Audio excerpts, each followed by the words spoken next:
주님의 말씀입니다. 경청하십시오.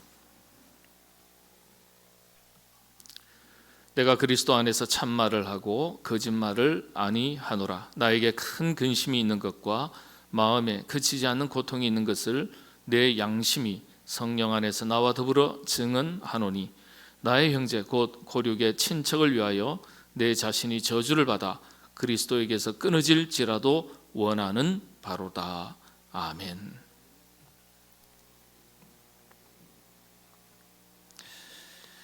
오늘은 우리 한국교회가 일제시대 때 독립을 위해서 만세 삼창을 외치고 독립운동을 본격적으로 시작한 3.1절 만세운동이죠. 이 3.1절을 기념하는 기념주일로 지키고 있습니다. 우리 신앙이 하나님 사랑과 나라 사랑, 곧 하나님을 믿는 야훼 신앙이 나라와 민족을 사랑하는 애국 신앙과 서로 연결되어 있습니다. 성경은 처음부터 끝까지 하나님을 사랑하는 것과 자신의 나라와 민족을 사랑해야 할 것을 가르쳐주고 있습니다. 이런 신앙 때문인지 일제강점기 독립운동에 앞장서고 순교했던 수많은 인물들이 교회에서 배출이 되었습니다. 이분들의 희생과 순교가 있었기 때문에 오늘 우리 한국교회가 여기까지 올 수 있었고, 또 우리 한국이 여기까지 발전하게 되었습니다. 이런 점을 생각해서 하나님에 대한 신앙이 나라와 민족을 사랑하는 것으로 이어질 수 있도록 노력해야 하겠습니다. 105년 전 일본의 제국주의에 희생된 우리 한반도, 조선반도의 독립을 위해서 전 국민이 독립만세를 외치면서 독립운동이 본격적으로 일어난 지 올해가 꼭 105년이 되는 해입니다. 당시에 조정이 당쟁으로 인해서 서로 물고 물면서 쇄국 정치를 하면서 시대의 변화의 흐름을 따라가지 못하고 권력 싸움을 하면서 국력이 약해진 틈을 이용해서 일본 제국주의가 대동아 공영이라는 미명 아래 한반도는 물론 중국 그리고 동남아 여러 나라, 수많은 나라들을 침략하고 약탈하고 핍박을 가해서 수많은 희생을 낳고 고통을 주었습니다. 엄연한 역사적 사실임에도 불구하고 여전히 지금도 일본 일부 지도자들은 진정한 의미에서의 과거의 역사에 대한 자기 반성과 사죄가 없습니다. 일부 지식층들의 그 소리가 있지만은 공식적인 사죄와 진정한 어떤 사과가 지금까지 제대로 되지 않고 있습니다. 이에 반해서 2차 세계대전의 전범 국가였던 독일은요, 지금까지도 매년입니다. 참 한 해도 그러지 않아요. 히틀러를 비롯한 자신들의 이 조상들이 저지른 과오에 대해서 총리들이 새롭게 부임할 때마다 나치에 희생당했던 유대인들을 찾아가서, 또 피해 국가를 찾아가서 그 나라 국립묘지에 찾아가서 헌화를 하고 머리를 숙여서 사죄를 합니다. 독일의 메르켈 참 대단한 총리인데요, 타국 국립묘지에 가서 직접 무릎을 꿇고 사죄를 합니다. 그리고 희생당한 사람들, 그 후손들, 가족들까지 지금까지도 찾아가서 사죄를 구하고 보상을 합니다. 전범자들은요, 지구촌 끝까지 찾아가서, 작년에도 한 사람 찾았죠. 유명한 사람을요, 남미에서 찾았어요. 발견했어요. 찾아가서 법정에 세우고 단죄를 합니다. 왜 그렇게 할까요? 다시는 그런 일들을 되풀이해서는 안 된다는 것을 교훈으로 삼기 위해서 그렇게 하는 것입니다. 2차 세계대전이 끝나고 독일 스스로 역사의 과오를 씻기 위해서 전범을 심판하고 처벌하는데 2만여 명을 처벌을 했습니다. 자기 나라 독일 사람들입니다. 독일 사람들을 2만 명을 처벌을 했습니다. 사형을 시키고요. 자기 스스로 2000년도, 2010년도, 지금까지, 작년까지 독일이 나치에 희생당했던 사람들에게 보상해준 예산이요 수십조가 넘습니다. 제일 많이 보상하던 때가 2000년도인데 한 해 예산만 2조가 넘습니다. 국가 예산입니다. 그렇게 자신들의 잘못된 과오를 뉘우치고 그걸 보상하고 회복시키는 일에, 치유하는 일에 국가 예산을 그렇게 투자하는 거예요. 일본은 그게 없어요. 그게 안 돼요. 그래서 잘 살기는 하지만은 세계를 이끌어갈 리더십이 없는 겁니다.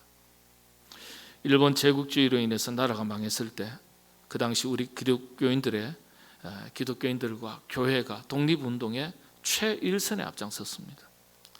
기독교가 조국 근대화와 계몽운동 그리고 독립운동에 끼친 영향력이라는 것은요 상상을 초월하는 겁니다. 그런데 이걸 무시하고 기독교에 대해서 아주 노골적으로 비판을 하고 아주 기독교가 무슨 나라의 큰 잘못된 과오를 범한 것처럼 그렇게 깎아내리는 경우가 일부 그룹들이 있었습니다. 조선시대 서당식 학교가 막을 내리고 근대화 신식 학교가 들어섰을 때요, 이 한반도의 대부분의 학교는 기독교 재단에서 학교를 다 세웠습니다. 기독교 재단에서. 중고등학교는 물론이고요, 대학교가 세워집니다. 일제시대 때 저희 정조부 고조부께서 장려중학교를 세우셨습니다. 100년이 넘은 학교입니다. 사재를 다 털어서 지금도 이 학교가 잘 운영되고 있습니다. 숭실학교, 배제학당, 이화학당, 연희학교, 연희학당, 평양신학교, 대성학교 셀 수가 없습니다. 병원도 그렇습니다. 독립운동 지도자, 임시정부 지도자, 독립군 지도자, 일제시대 나라를 잃었던 백성들을 이끌고 빼앗긴 강토, 국권을 회복하는 일에 생명을 바쳤던 많은 사람들이, 지도자들이 대부분 기독교인들입니다. 독립선언서를 작성했던 33인 중에 절반이 크리스찬들입니다. 16명입니다. 불교 2명이고요. 천도교 13명. 829개에 달했던 기독 학교가 3.1 운동 당시에 298개밖에 남지 않았습니다. 3분의 1 토막이 났습니다. 일본이 교회와 기독교인들을 얼마나 경계하고 핍박했는지를 잘 보여주는 것입니다. 학교를 폐교시키는 거예요. 평양 신학교도 잠깐 폐교당했습니다. 제가 나온 모교죠. 일본 제국주의에 기독교가 얼마나 격렬하게 저항했는지 기독교 교육을 막은 거예요. 일본이. 3.1운동 당시 그때 기독교인 인구가 일본이 파악한 그들의 통계는 20만 명이다. 20만 명입니다. 우리 기독교 교회에서 파악한 것 30만 명 정도가 됩니다. 일본이 파악할 때는 아무래도 좀 숨고 감추는 게 있으니까 숫자가 작겠죠. 천도교 교인이 일본이 파악한 겁니다. 300만 명. 기독교인이 20만 명. 독립운동에 가장 앞선 사람들입니다. 1919년 헌병 경찰이 본국에 보고한 자료를 보면 전국 독립운동 만세운동을 주도한 단체 사람들이 누구인지 종교별로 파악해서 보고를 했습니다. 그런데 기독교가 맨 앞장에 선 것을 보고하고 있습니다. 제가 종종 자주 일본인으로서 세계적인 성사학자인 우치무라 간조 선생을 존경하고 그분의 여러 가지 이야기들을 자주 인용하는 것 여러분 아실 겁니다. 이 우치무라 간조 선생이 그런 일본의 제국주의 역사관, 의식, 침략 전쟁에 대해서 철저하게 반대를 했습니다. 일본이 세계 평화를 위해서 쓰임받아야지 다른 나라, 다른 이웃, 민족을 박해하고 침략하고 힘으로 제압해서 식민지를 삼는 전쟁에 반대를 했습니다. 그건 다 그분의 신앙, 기독교 정신에서부터 비롯된 것입니다. 그래서 우치무라 간조 선생이요, 일본 내에서도 핍박받고 이지메라 그러죠. 왕따당하고 음으로 양으로 암살의 위협을 당하고 고초를 많이 당했습니다. 그런 가운데서도 조선 사람 학생들을 받아서 성경을 가르치고 제자들을 길러서 한국과 일본이 서로 형제처럼 지내고 평화의 시대를 열어가야 한다고 가르쳤습니다. 그 제자가 바로 김교신 함석헌 선생, 이런 분들입니다. 쟁쟁한 분들이 이 성서 모임, 성경 공부 모임에서 배출됩니다. 그때 그 성경 공부 모임이 성서조선입니다.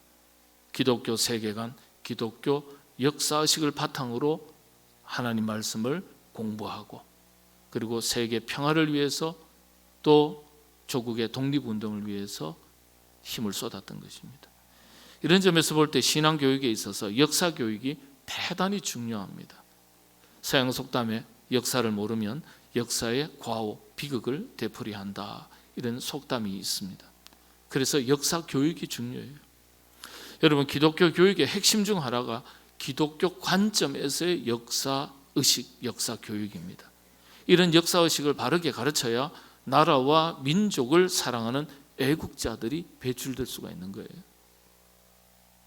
우리가 성경 공부를 하면서 우리가 깊이 생각해야 될 점은요, 성경 속 역사 이야기가 하나님을 사랑하는 야훼 신앙에서 그치지 않고 자신이 속한 나라와 민족을 사랑하는 것으로 이어지도록 반복적으로 가르쳐주고 있다는 점이에요.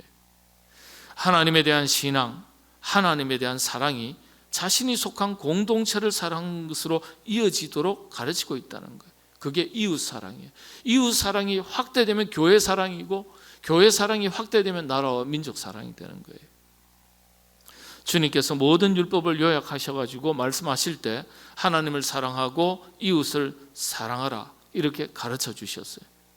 그래서 하나님을 사랑하는 여호와 신앙이, 야훼 신앙이 이웃 사랑으로 확대되어 갈 때, 말씀드린 대로 그 이웃이 확대되면 나라와 민족, 그리고 더 나아가서는 열방이 되는 것입니다. 1차적으로는 자신이 속한 나라와 민족을 사랑하는 것입니다. 교회 사랑도 마찬가지죠. 내가 속한 우리 교회, 자신의 신앙의 터전, 신앙의 뿌리를 내리고 살아가는 삶의 중심의 자리가 교회가 아니겠습니까? 그래서 하나님을 사랑할 때 자기가 속한, 자신이 속한 교회를 사랑하는 것이 자라가야 되고 깊어져 가야 되는 것입니다. 이스라엘 성경 역사 이야기를 가만히 읽다가 보면요, 우리가 얻게 되는 영적인 교훈 중 하나가 공동체 의식입니다. 이스라엘 역사 이야기를 통해서 우리가 얻어야 될 교훈을 세 가지로 요약합니다. 일반적으로 기독교적 역사의식, 역사관에 기초를 두고 있는데요, 첫 번째는 역사의식이 이 섭리사관입니다. 모든 역사의 주인은 하나님이시다. 기독교 역사의식은요, 철저한 섭리사관이에요. 모든 역사에 하나님께서 개입하셔서 당신의 뜻대로 이끄시고 당신의 뜻을 성취해 나가신다 하는 역사의식입니다. 기독교 역사의식은 섭리사관입니다. 하나님이 역사의 주인이시다. 개인의 역사든지 한 가정의 역사든지 한 교회의 역사든지 나라와 민족의 역사든지 아니면 인류의 역사든지 역사의 주인은 하나님이시다. 이게 섭리사관이에요. 두 번째는 순환사관입니다. 좀 이상하죠. 순환사관은 그 순환 세계관을 말하는 거고 사관은 달라요. 기독교는 기본적으로 시작과 끝이 있는 역사의식, 직선론적 역사관을 가지고 있습니다. 종말론적 역사의식이라고도 하죠. 시작이 있고 끝, 심판이 있다는 거예요. 그런데 역사는 순환합니다. 그래서 기독교의 역사의식에는 순환사관이 녹아나 있는 겁니다. 순환사관이 뭡니까? 인간의 역사는요, 역사의 시기마다 상황마다 시대마다 서로 다르게 이어지는 것 같지만 인간의 역사는 반복된다는 점이에요. 구약의 이야기가 특히 그렇습니다. 사건이 다 서로 다른 이야기인 것 같지만은요, 맥락은 같은 맥락입니다. 네. 가만히 보면요, 아브라함 얘기가 다른 것 같고, 야곱의 얘기가 다른 것 같고, 요셉의 얘기가 다른 것 같고, 이삭의 얘기가 다른 것 같은데 가만히 놓고 보면 내용은 다른데 큰 흐름의 맥락은 같은 겁니다. 이걸 요약해서 창조, 타락, 구속, 아주 유명한 기독교 역사의 사이클이라고 얘기하는데요, 세 가지 사이클로 순환된다, 이렇게 주장한 학자가 있습니다. 알트 월터스라는 학자인데요, 캐나다에 있는 대학의 교수님인데, 이분이 우리 기독교계에서는 처음으로 이걸 발표를 했어요. 이분이 한국에 와서도 강의를 하셨는데 제가 그때 참석을 했습니다. 대학교에 강의하고 있는 중에 저도 참석을 했습니다. 서로 토론하고 질문을 주고받는 가운데 제가 질문을 한 적이 있습니다. 창조, 타락, 심판으로 이분이 책을 쓰셨어요. 창조, 타락, 그리고 구속으로 이렇게 한국에서는 번역을 됐는데, 제가 타락은 심판과 분리해서 다뤄야 된다, 타락과 심판은 분리해서 다뤄야 된다, 이렇게 질문을 했습니다. 그랬더니 가만히 생각하시더니 맞는 것 같다 그러시더라고요. 타락과 심판을 성경은요 분명하게 나눠서 설명을 하고 있습니다. 하나님은 성경의 역사 속에서 심판을 아주 중요하게, 그리고 분명하게 반복해서 다루고 있습니다. 세 번째 이 기독교 역사의식 중에 하나가, 녹아나인 것 중에 하나가 공동체 의식입니다. 공동체, 세 번째입니다. 여호와 신앙, 야훼 신앙이 이웃 사랑의 실천으로서 자기가 속한 공동체, 자기가 속한 나라와 민족을 사랑하는 애국 신앙으로 연결되어 있도록 하는 거예요. 연결되도록 하는 거예요. 이스라엘 역사 이야기 중에서 특별한 점은 공동체 의식입니다. 이 공동체의 핵심이 바로 나라 사랑, 민족 사랑이에요. 모세 이야기, 느헤미야 이야기, 에스더의 이야기, 사도 바울의 이야기, 이런 성경 속 수많은 인물들의 특징 중 하나가 나라 사랑, 민족 사랑이 신앙과 연결되어 있다는 점이에요. 애국 신앙이라고 그렇게 이름을 붙이고 싶습니다. 하나님 사랑, 나라와 민족 사랑이 서로 연결되어 있는 거예요. 그래서 기독교 신앙의 특징 중 하나가 나라 사랑, 민족 사랑입니다. 하나님을 사랑하면 사랑할수록 자기가 속한 공동체를 사랑하는 정신이 함께 자라가고 뻗어가고 깊어가는 거예요. 그래서 기독교가 들어간 나라들이 대체로 다 잘 살아요. 국가가 부흥하고 발전하는 겁니다. 그리스도인들의 개개인의 그 신앙이 나라와 이웃 사랑으로 실천되도록 신앙을 가르치기 때문에 공동체가 함께 번영할 수밖에 없는 구조입니다. 자, 그런데 오늘날 이런 기독교 정신이 점점 더 약화되는 것 같습니다. 자녀들의 신앙 교육의 초점을 다시금 분명하게 할 필요가 있고, 부모된 우리가 먼저 그런 의식을 가지고 우리 자신의 신앙을 점검할 필요가 있는 것입니다. 예수님 믿고 자기 잘 살고 행복해지는 것에만 초점이 맞춰지면 그때부터 기독교는 힘을 잃어버리게 됩니다. 기독교가 기복주의 신앙으로 흐르게 되는 것입니다. 이렇게 성경은 하나님의 뜻을 역사 이야기로 풀어낸 책입니다. 성경을 굳이 역사적인 관점에서 설명을 드린다면 하나님의 뜻을 역사라는 틀을 가지고 풀어낸 이야기입니다. 역사를 그래서 대단히 강조합니다. 그래서 우리가 성경을 읽는 것은 동시에 역사를 읽는 거예요. 하나님의, 이스라엘 역사를 읽는 게 아니라 하나님의 역사를 읽는 거예요. 하나님의 역사. 신구약 모두 역사라는 틀 속에서 이야기가 전개되는 겁니다.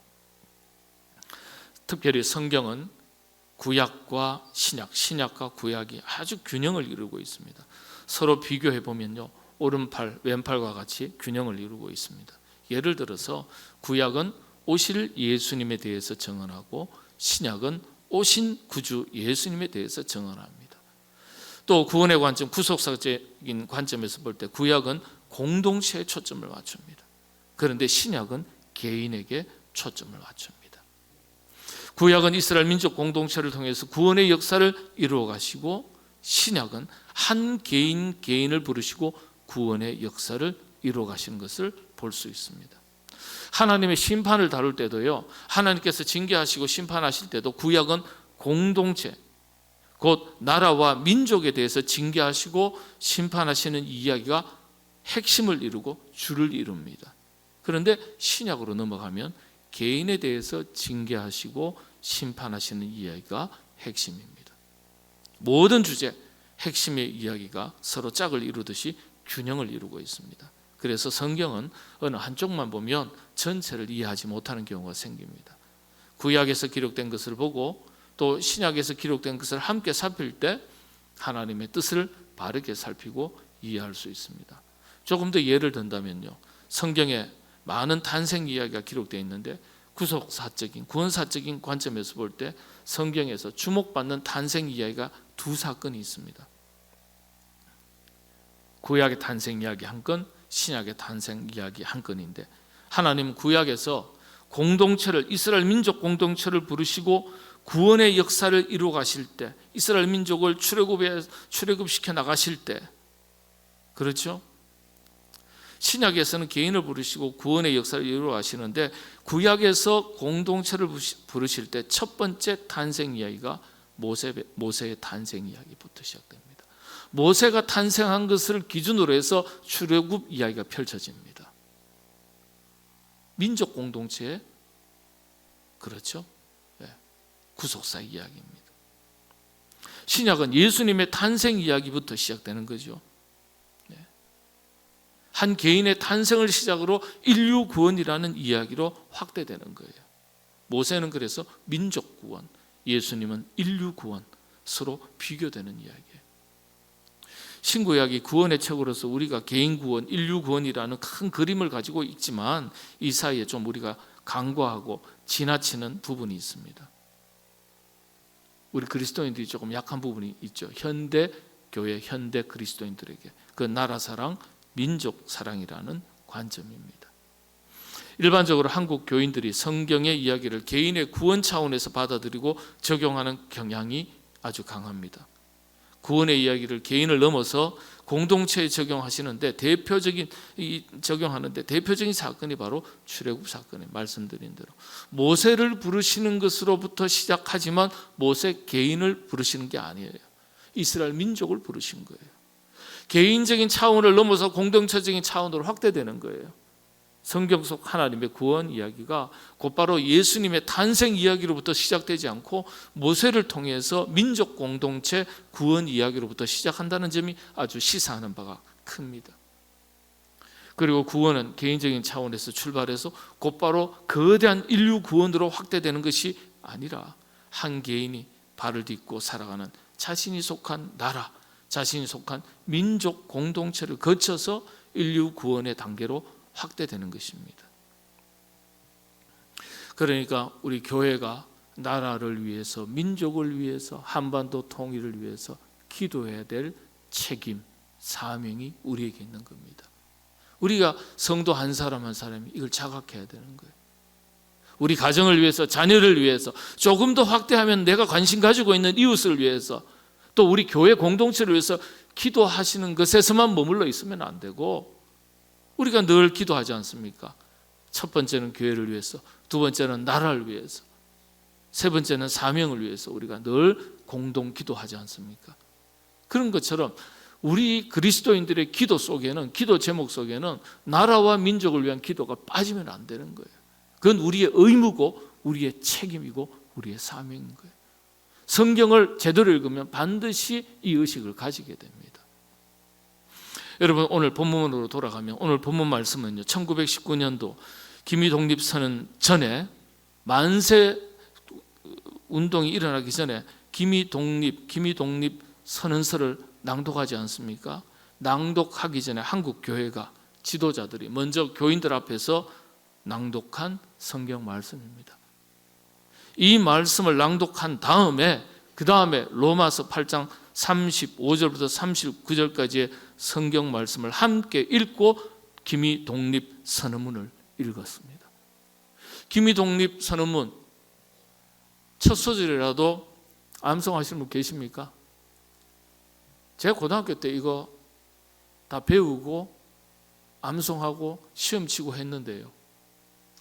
그렇죠. 다 암송하셨겠지만은 세월이 지금 얼마나 흘렀습니까? 그러니까 좀 까먹으셔도 정상이죠. 예. 5등은 자의 조선의 독립군인과 조선인의 자주민을 선언하노라. 예. 그게 뭐예요? 이렇게 물으시면 곤란합니다. 5등은 자막 한번 보십시오. 5등은 자의 조선의 독립국임과 조선인의 자주민임을 선언하노라. 쭉 이어지는 겁니다.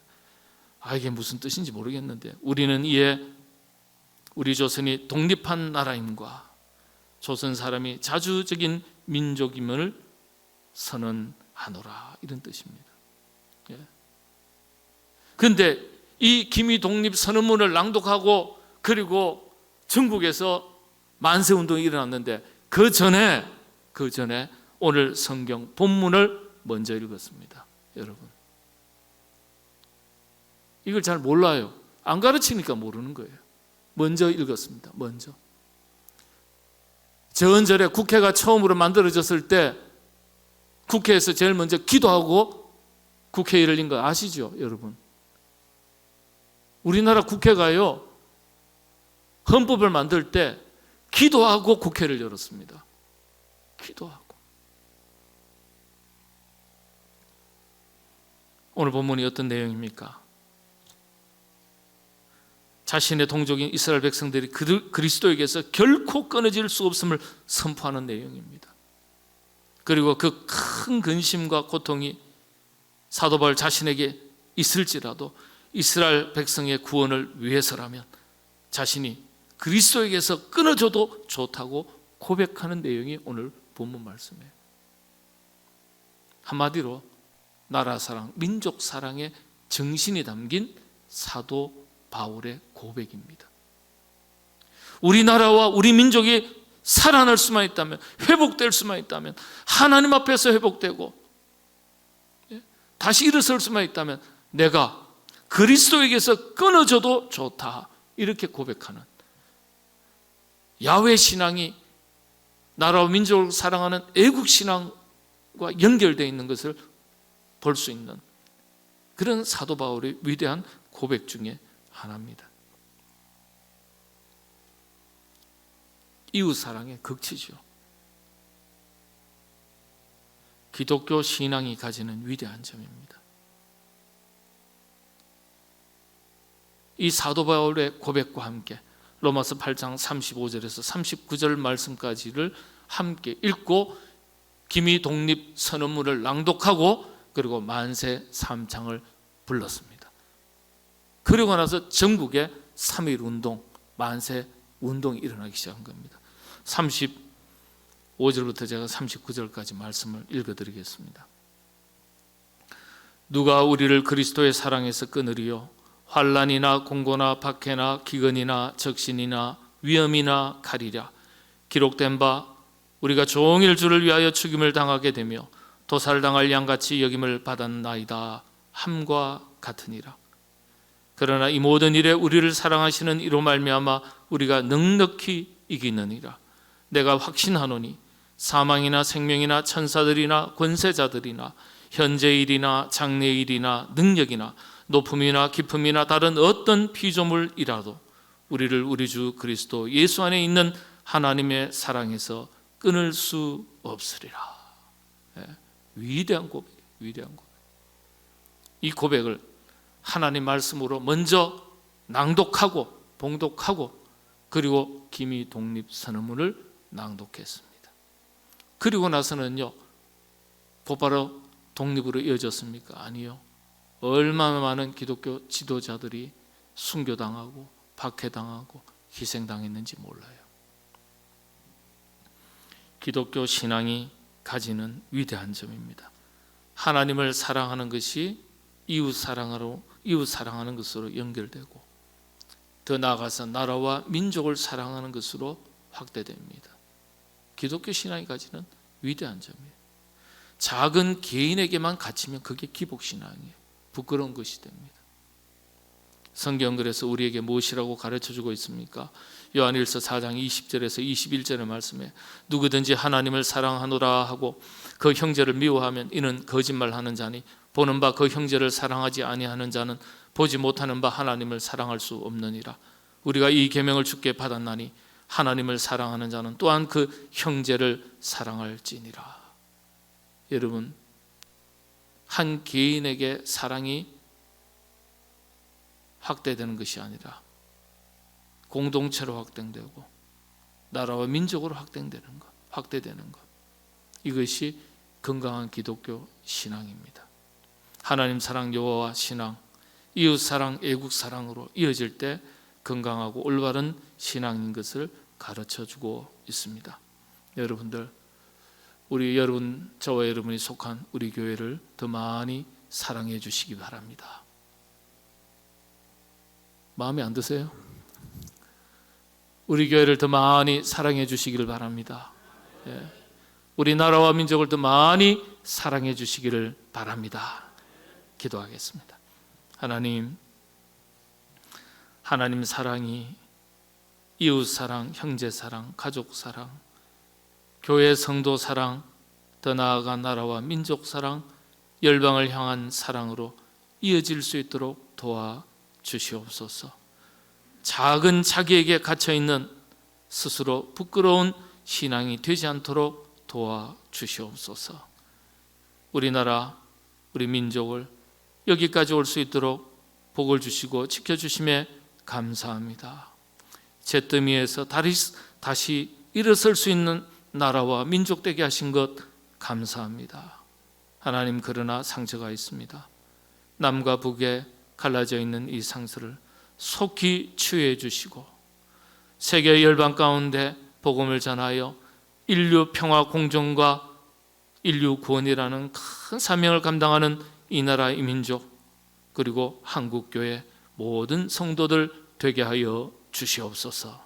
예수님의 이름으로 기도하옵나이다. 아멘.